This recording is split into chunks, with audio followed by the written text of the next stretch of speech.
your heart, Tanya. You hear the beat of fear within you. Fear that will rise to a shattering crescendo of terror. Strayed into a world of evil, where frightened people are held in the grip of unearthly horror. Hello? Ronald Evans? That's me.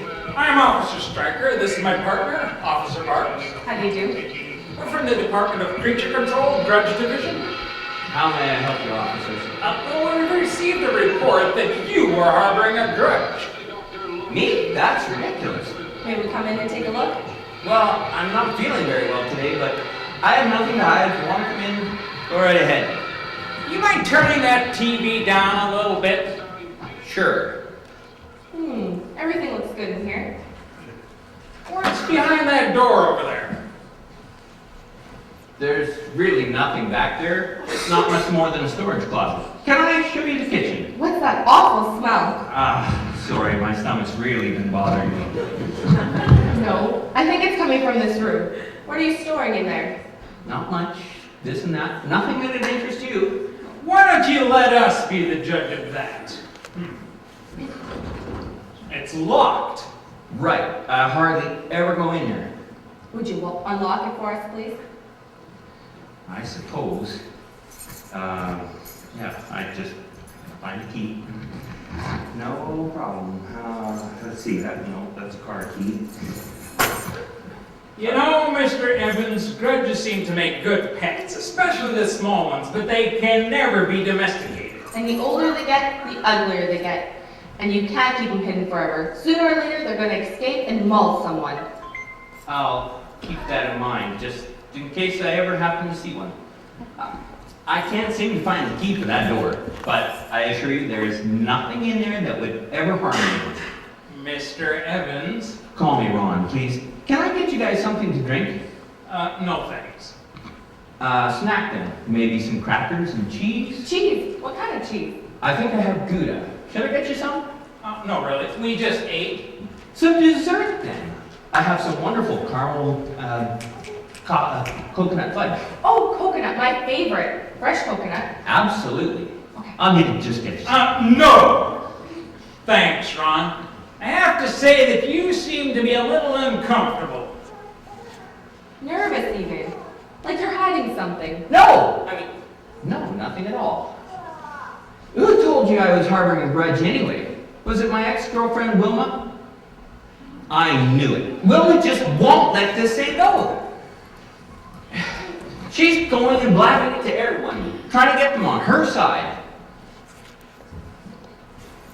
That's not important. What is important is that you understand the consequences of such a thing. It was a simple mistake, one little slip-up when I forgot to get her anything for Valentine's Day. And it happened to be a year since we met. Haven't either of you ever forgotten an important anniversary? This isn't about us, Ron. What is important is that Valentine's Day is more important to women than us guys. We have to do something or their feelings can be hurt badly. It's a conspiracy by the candy and card companies, and we get sucked into going along with it by guilt. Well, I'm not buying it. Ron, we're here to help. Getting a grudge is much easier than getting rid of one. And we can assist you if you only cooperate with us. Yeah, to make it worse, she backed out of the garage and out the driveway and hit my bike. I had just spent $850 getting it repainted. She did it on purpose. Phyllis, why don't you take Ron here to the kitchen? I'll keep working on this door here. No, you can't go in there. I just had it fumigated. Roaches, big ones. Oh, God, we passed with fudge. Stand aside, Ron. We know what you're hiding. No, you don't understand. Just settle down. This is for your own good. If you won't help us, Ron, we'll break down the door anyway. All right, I'll try it again. I think this key should do it. I'll try it. You stay there. Be careful. Might be stuffy in there after all this time. See? Nothing in there. Nothing at all. Ah! Shut the door! Shut the door! That is going in the boat! Hold the door down! Hold the door! Hold the door!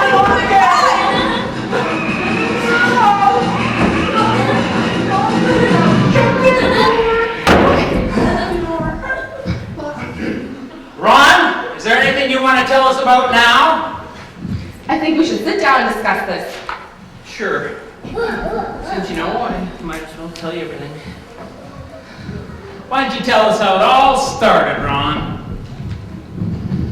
Well, it all began right after I got upset with Wilma for ruining my bike. Sitting out on the front porch, and along comes this little grudge hopping up on the front step. It looked so cute and harmless. They all do at that age. Well, I picked it up, and it started to rub against me and purr like a little kid. Oh, it was so comforting to listen to. And when I spoke to it about my problems, it seemed to listen to me. In fact, when I told it about what Wilma did, it would dance around and jump in my lap and roll around. Then it crawled inside my coat, curled up like it belonged there. Well, I carried it around with me everywhere I went. I never wanted to let it go. It sure didn't stay cute for long, did it? No, it didn't. As it grew, it lost its fur and it grew scales, and its teeth got sharper and its claws would dig into me so much it hurt. As it got bigger, it would demand my attention and it would remind me of what she had done. Ron, we find that these types of things behave in patterns. Did you find it taking over your life? Exactly. No matter where I went or what I did, it was there to remind me what Wilma had done. It started affecting my relationships with my family and my friends. Finally, I locked it in the storage room there. That's probably 3 months ago. I was afraid to face it, and I was afraid to ask for help. Ron, ignoring it won't make it go away. Grudges like this one fester and get more poisonous and smelly. Eventually they break out and cause a lot of pain and heartache. You know, I'm just not feeling well anymore. It's affecting me physically. Officers, what do? I want to get rid of it, but I don't know how. Confessing it is the first step. You did the right thing by coming clean, but that's only the first step. That's right, Ron. There's something you have to do. You have to talk to Wilma and ask for her forgiveness. Then, the grudge will die. Ask her forgiveness? She's the one who wronged me. All she was out was a card and a box of candies. I was out the repair bill on my bike again.